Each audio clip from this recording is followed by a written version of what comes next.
everyone, welcome back to Sunday Live Show, and thank you so much guys for tuning in. Well guys, namhlanje ke ilanga elikhulu noma ke ilanga abantu abaningi kudala belindile, Big Brother Mzansi finale season 4. Tonight we'll be finding out who will be walking away with 2 million rand between the remaining housemates, Meg Jr., Makeke Mpumi, Sinaye, Papa Ghost and Z.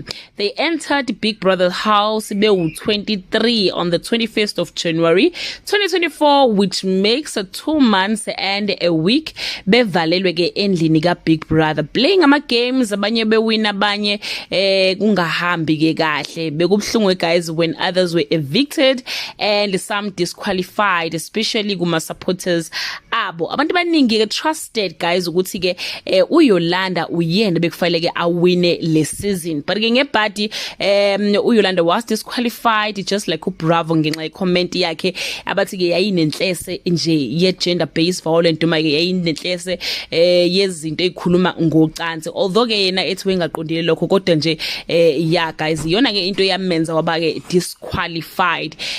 Abantu ke babecabanga ukuthi if akusiyena uYolanda ozowina kwangaba mhlambe uLiyema, if angasiyo uLiyema kwakuzoba uMacG, if ungasiyo uMacG kwangaba futhi ke uMakeke. But anyway guys, it's time to celebrate the winner of this season. The winner is Meg Jr. Ikbalakhala ngempela uSiphephelo Zondi from KZN Durban. And yeah guys, uyithathile ke inhliziyo zabantu abaningi, especially after ke ukuhamba kukaYolanda. Most people believed if yena ke ubengawini ke uMeg Jr.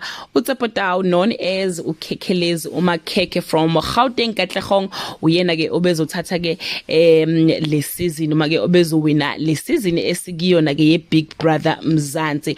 Once again guys, congratulations to him. That bring us to the end of this video. Do leave your comment below and share with us ukuthi ke lo winile uyena yini wena lokade umvotela, o ucabanga ukuthi ke bekumele kuwine bani if bengawini yena ke uMacG. Bye.